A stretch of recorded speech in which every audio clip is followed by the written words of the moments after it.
The Strange Case of Dr. Jekyll and Mr. Hyde. This is a literature short. These are short videos to revise each chapter of Jekyll and Hyde. In this video we're going to look at chapter 5, the incident of the letter. We will look very briefly at the events of the chapter and then at some of the language used. First, let's move over here to look at the events. Utterson goes to visit Jekyll's house. We're given some detail on the layout of the house, and we learn that Jekyll had purchased the house from a surgeon, so there's a laboratory in an outhouse. Utterson and Jekyll discuss the Carew murder, and Utterson asks Jekyll directly whether he is hiding Hyde. Jekyll strongly denies this and reassures Utterson that Hyde is safe and will never more be heard of. Jekyll declares that he's received a letter from Hyde and is unsure whether to go to the police with it. Utterson looks over the letter and asks to see the envelope, but Jekyll says he's burned this. Jekyll also states that the letter did not have a postmark anyway because it was hand-delivered. The men then briefly discuss Jekyll's will, and Utterson asks whether Hyde had dictated the terms included in the will. Jekyll nods, and Utterson concludes from this that Hyde had meant to murder Jekyll. On his way out, Utterson speaks to Jekyll's butler, Poole, who says that nothing had been hand-delivered that day. At this point, Utterson assumes that the letter was delivered directly to the laboratory. I say assumes because at this point, Utterson doesn't consider that there can have been any wrongdoing on the part of Jekyll. Later, Utterson sits with his own clerk, Mr. Guest, who looks at the letter and establishes that the handwriting is identical in many ways to Dr. Jekyll's handwriting. The points in the handwriting are the same, but with a different slope.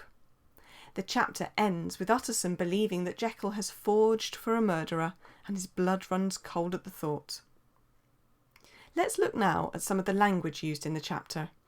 We'll start with Jekyll's pleas to Utterson.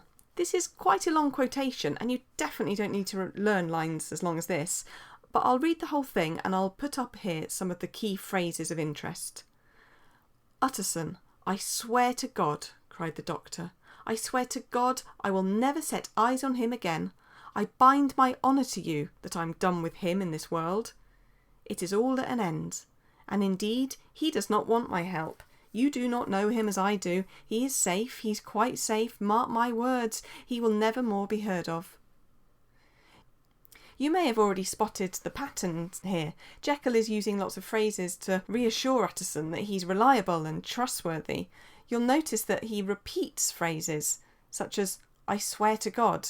But don't rush in with a blunt statement about how all Victorians are Christians or all Victorians think something or other.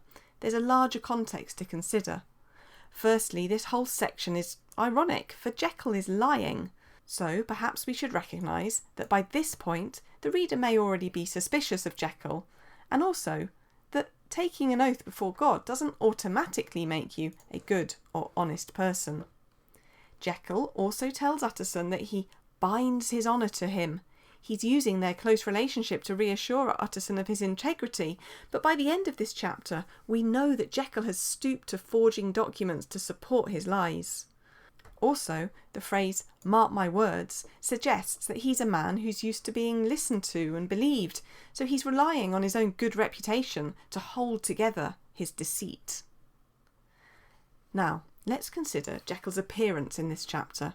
He looks deathly sick. He holds out a cold hand and he has a changed voice. We are seeing a shift in Jekyll as the evil inside him develops. His external self is reflecting the rotten core, which we know is flourishing after the Carew murder. Stevenson also writes that Utterson did not like his friend's feverish manner.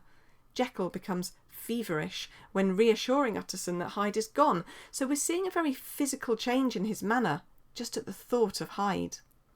Lastly, on the note of Jekyll's appearance and behaviour, when Utterson asks him about the will, it says, the doctor seemed seized with a qualm of faintness. He shut his mouth tight and nodded.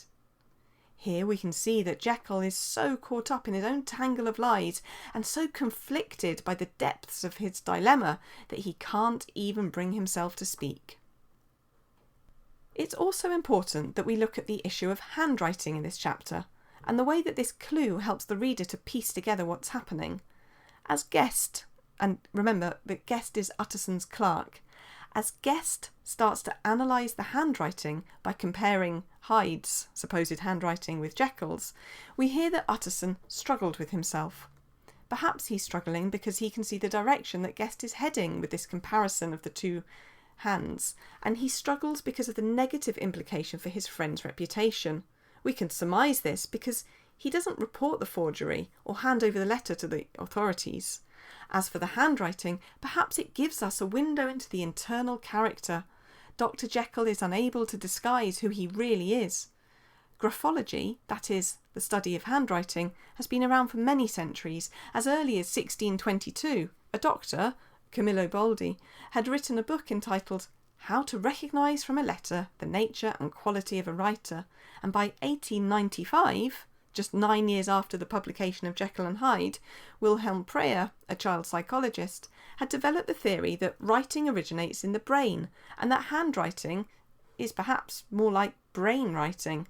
So this idea of handwriting reflecting something deeper within us was not a new idea, and we get the idea here that Stevenson is showing us that Jekyll may be able to bring out his darker side and take on a physical transformation, but what lies deep within will always be the same. So traits such as handwriting remain unalterable, and if something as mundane as handwriting is impossible to change, then perhaps we learn to understand that we cannot ever really change who we are inside. We're going to leave it there. I'll be back next week with some comments on Chapter 6. Take care, and until then, thanks for watching.